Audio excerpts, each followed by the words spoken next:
Hello everyone and welcome back to UGC NET mentor. I hope you are doing well guys. आज के इस lecture में discuss करेंगे हम प्रीवियस ईयर क्वेश्चंस, जो कि यहाँ पर मैं आपको 2021 के पेपर को कवर करवा रहा हूँ। This is class number 2। Class number 1 में हमने 2021 में पूछे गए डेटा इंटरप्रिटेशन के क्वेश्चन को सॉल्व किया था। तो अभी तक नहीं देखा तो आप देख लेना। उस क्लास का लिंक मैं इसी वीडियो के डिस्क्रिप्शन बॉक्स में दे दूंगा। इनफैक्ट मैं प्रीवियस ईयर पेपर की जो सीरीज कंप्लीट यहाँ पे चल रही है, इसकी प्लेलिस्ट बना करके इसका लिंक दे दूंगा ताकि आप सभी क्लासेस को अटेंड कर सकें, एक भी क्लास आपसे मिस ना हो।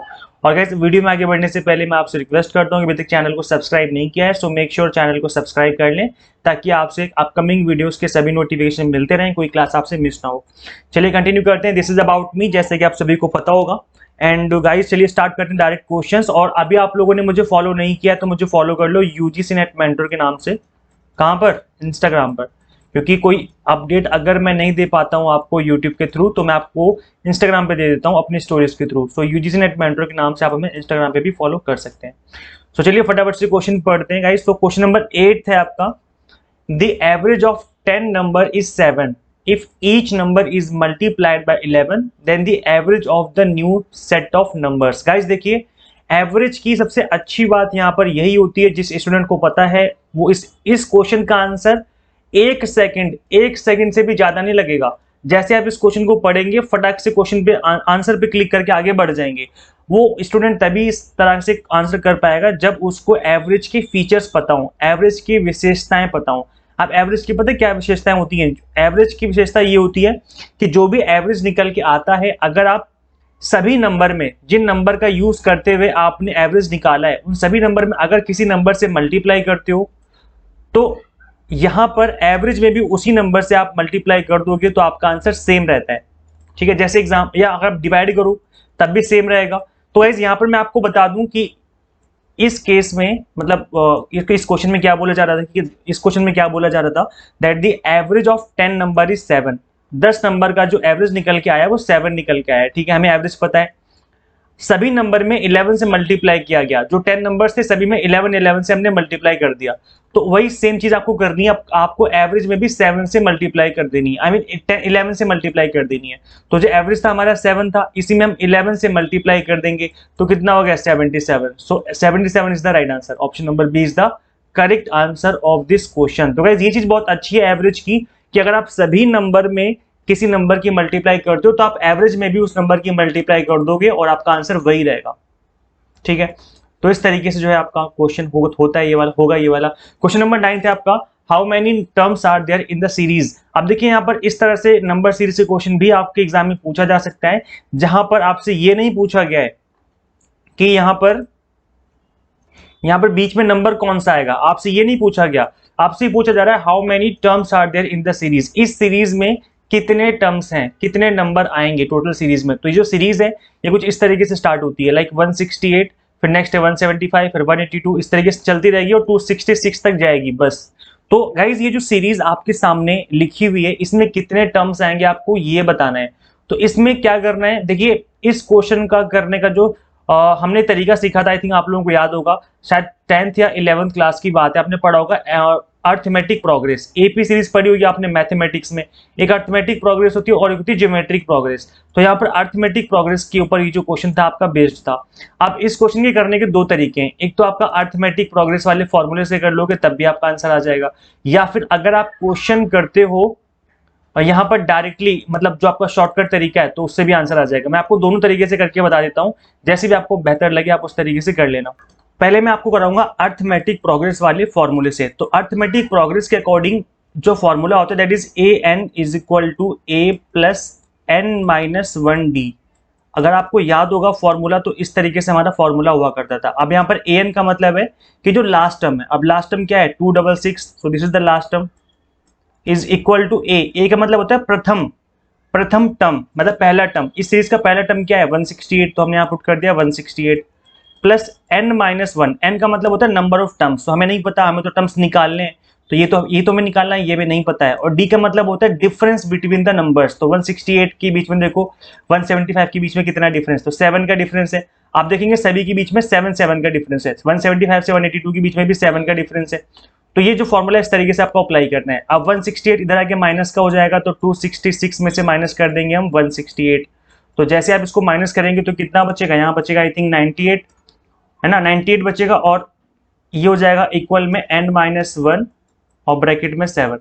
तो 7 क्योंकि ब्रैकेट है यहाँ पर मल्टीप्लाई में तो डिवीजन में आ जाएगा इधर, तो 98 डिवाइड बाई 7 हो जाएगा इज इक्वल टू n-1 हो जाएगा। तो 7 से कर दो डिवाइड तो कितना जाएगा 14। अब यहाँ पर ये हो जाएगा 14 इज इक्वल टू n-1 और ये माइनस का वन इधर आके क्या हो जाएगा प्लस का 1, तो 14 प्लस का 1 इज इक्वल टू n, तो n की वैल्यू कितनी आ गई, n की वैल्यू आ गई 15। So this is the right answer, that is option number C. आप इस तरीके से कर सकते हो। अब जिसको नहीं पता अरिथमेटिक प्रोग्रेस क्या होती है और जिसको इस फॉर्मूले के बारे में नॉलेज नहीं है वो शॉर्टकट तरीके से भी कर सकते हैं। अब वो शॉर्टकट तरीका क्या है मैं आपको समझा देता हूं। देखिए सबसे पहले आपको सीरीज को ऑब्जर्व करना है। अगर आपने नंबर सीरीज की मेरी क्लास देखी है और नहीं देखी तो देख लेना, मैंने बिल्कुल बेसिक से बताया था किस तरीके से क्वेश्चन को सॉल्व करते हैं। तो मैंने अपनी क्लास में यही बताया था कि बिल्कुल आपको बेसिक से आपको ऑब्जर्व करना होता है क्वेश्चन भी, क्वेश्चन में दिया क्या है और जो दिया है उसी का यूज करते हुए आपको आंसर निकालना है। सो 168 है, 175 है, 182 है, तो आपने इसके बीच में डिफरेंस निकालो। आप देखो कि नंबर जो है वो इंक्रीजिंग ऑर्डर में नंबर बढ़ते जा रहे हैं, तो देखो इसके बीच में डिफरेंस कितना है, तो 168 175 के बीच में 7 का डिफरेंस है, इनके बीच में भी 7 का डिफरेंस है, नेक्स्ट में भी 7 7 होगा, इस तरीके से हम मान के चल रहे हैं। तो गाइज यहाँ पे आप एक काम कीजिए कि यहाँ पर देखिए कि लोएस्ट टर्म और हाईएस्ट टर्म के बीच में डिफरेंस कितना है। सो 266 और 168 इसके बीच में डिफरेंस कितना है, 98 का डिफरेंस है। आप 98 का डिफरेंस हमने निकाल लिया। अब गाइज यहाँ पर जो सभी नंबर्स के बीच में जो डिफरेंस है दैट इज 7, सभी नंबर के बीच में 7 का डिफरेंस, तो 7 से कर दो डिवाइड।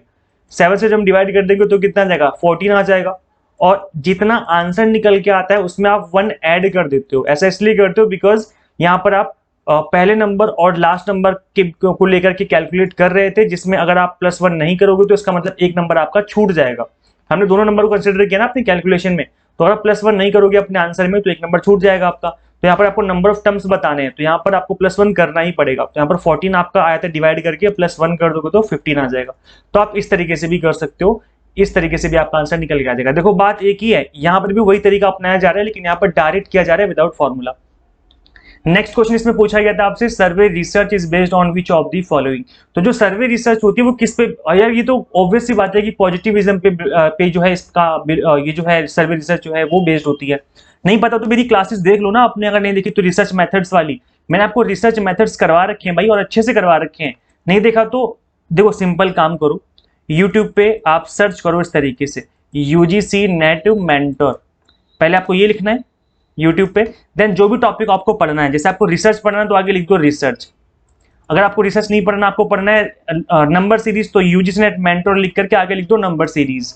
यूट्यूब पर सर्च कर दो, मेरी वीडियो आ जाएगी। अगर यूजीसी नेट मेंटर लिख दोगे आगे और आगे टॉपिक का नाम लिख दो आप, अब आपको टॉपिक पढ़ना है इंडियन लॉजिक, तो यूजीसी नेट मेंटर लिखो, आगे लिख दो इंडियन लॉजिक, तो मेरी जो वीडियोज है वो ओपन हो जाएंगी यूट्यूब पर। तो इस तरीके से आप उन टॉपिक को कवर कर लीजिए। वैसे मैंने आपको बता दूं कि बहुत ही मैंने डिटेल में पढ़ाया था आपको सर्वे मेथड के बारे में, जहाँ पर मैंने टाइप्स ऑफ मेथड्स पढ़ाए थे। तो जो सर्वे रिसर्च है वो आपकी पॉजिटिविज्म पे बेस्ड होती है, बिकॉज पॉजिटिविज्म में ये बोला जाता है कि आप ऑब्जर्व करके, सिंपल ऑब्जर्वेशन से, क्योंकि देखो पॉजिटिविज्म में ये माना जाता है कि हर चीज के पीछे एक लॉजिक होता है, हर चीज के पीछे क्या होता है, लॉजिक होता है, और उस लॉजिक को हम ऑब्जर्वेशन के थ्रू क्या कर सकते हैं, उसको देख सकते हैं कि हाँ there is a logic.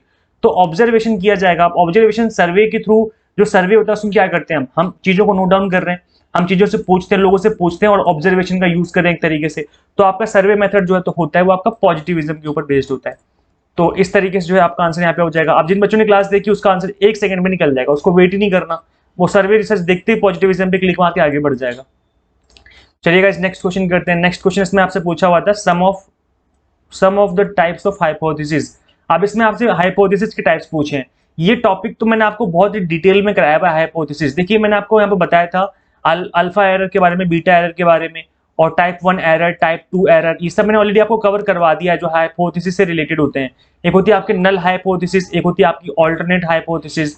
Null hypothesis कहती है कि रिलेशनशिप नहीं होता है, ऑल्टरनेट हाइपोथेसिस कहती है कि रिलेशनशिप होता है दो वेरिएबल्स के बीच में। तो ये जो चीजें मैंने आपको ऑलरेडी काफी डिटेल में ऑलरेडी कवर करवा दी है, नहीं देखा तो देख लेना गाइस यूट्यूब पर। उसी तरीके से सर्च करना है आपको, यूजीसी नेट मेंटर लिखना, उसके आगे लिख देना रिसर्च मेथड या लिख देना हाइपोथेसिस, इस तरीके से तो आ जाएगा। Don't worry about that, otherwise आप मेरे चैनल पर जाके भी देख सकते हो, ठीक है।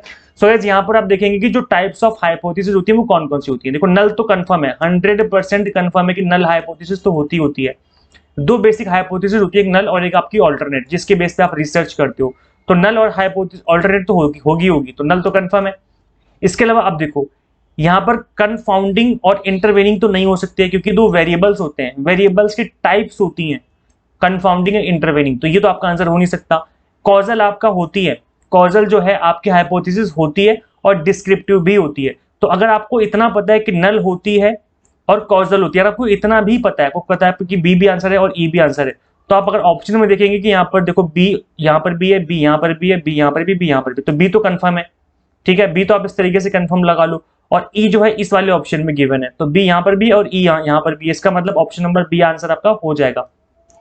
मैं आपको इसलिए बता रहा हूं इस तरीके से कि अगर आपको नहीं पता कि डिस्क्रिप्टिव भी आपकी होती है हाइपोथेसिस और नहीं पता आपको, तो ऑप्शन नंबर ए को ध्यान मत दो, आप बी पे ध्यान दो और कॉजल वाले पे ध्यान दो, ई पे। तो देखो बी और ई कहां पर गिवन है, तो बी और ई जो ऑप्शन है वो ऑप्शन नंबर बी में गिवन है, और कहीं भी देखोगे आप तो बी और ई गिवन नहीं है, इसका मतलब option number B will be the correct answer of this question. तो कुछ क्वेश्चन आप इस तरीके से भी सॉल्व कर सकते हो कि जहां पर अगर आपको पूरी नॉलेज नहीं है लेकिन आपको थोड़ी सी नॉलेज है कि नल हाइपोथेसिस होती है और कॉजल हाइपोथेसिस होती है, तो इसका मतलब ये हो गया कि बी और ई तो कंपलसरी होने हैं, यहाँ पर बी ई नहीं है, यहाँ पर बी ई नहीं है और यहाँ पर भी ई नहीं है, इसका मतलब option number B will be the correct answer.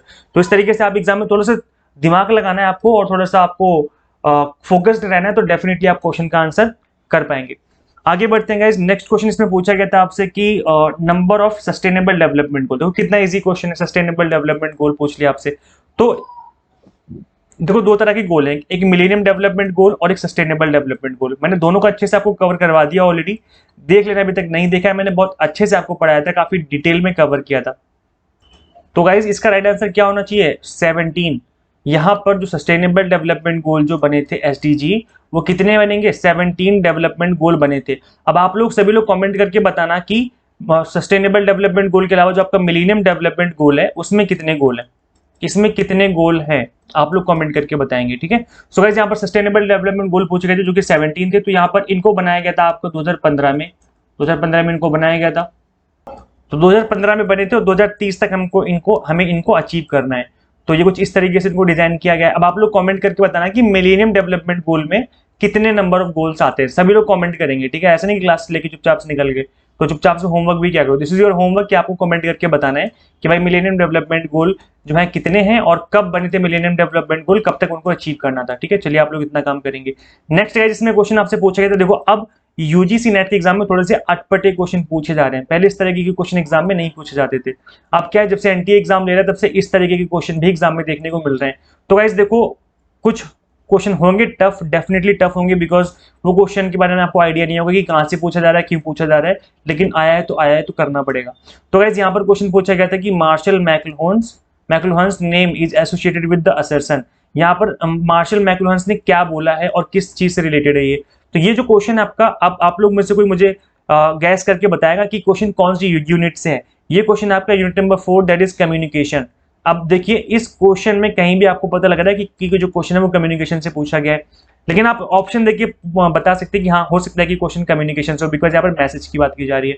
सो इन्होंने ये कहा था that medium is a message, इनका ये कहना था भाई कि मीडियम इज द मैसेज, जो मीडियम होता है ना जिसके थ्रू आप कन्वे कर रहे हो, मैसेज कन्वे कर रहे हो, दैट इज द मैसेज, वो अपने आप में एक मैसेज है। जैसे मैं यहाँ पर यूट्यूब पे आपको पढ़ा रहा हूँ, so internet is a message, internet खुद अपने आप में एक मैसेज है, इन्होंने ये कहा था।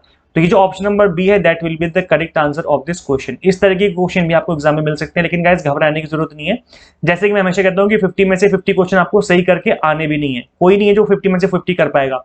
आप 35 से 40 के अराउंड भी क्वेश्चन कर दोगे ना आउट ऑफ 50, तो उतने में बात बन जाएगी, इतने में आपका एग्जाम क्लियर हो जाएगा, ठीक है। तो बस इस पे फोकस करना है, अगर 2-4 क्वेश्चन नहीं होंगे तो घबराने की जरूरत नहीं है, आप आगे बढ़ जाना। नेक्स्ट क्वेश्चन इसमें गाइस पूछा गया था आपसे दैट लिस्ट 1, इनको आपस में ना मैचिंग करनी है। ये आपका इंडियन लॉजिक से क्वेश्चन था, इंडियन लॉजिक की क्लास भी मैंने ले ली, अभी तक नहीं देखा तो देख लेना, UGC net mentor Indian logic करके सर्च कर लेना यूट्यूब पे, तो आ जाएगा, मैंने बिल्कुल बेसिक से पढ़ाया था, तो आप इस क्लास को देख लेना। यहाँ पे आपको मैचिंग करनी है, प्रतिंजा है, हेतु है, उदाहरण है और उपन्याय है। तो देखो हेतु अगर आपको पता है तो मैं बता दूं, दिस इज द रीजन, ये होता है आपका रीजन जो रीजनिंग के बारे में बताता है। तो अब देखिए because of smoke, this is the reason, ये बता रहा है कि धुआं लगा हुआ था, क्योंकि धुआं लगा हुआ था, तो ये रीजन की बात कर रहा है। तो हेतु क्या हो जाएगा, ऑप्शन नंबर 1 हो जाएगा।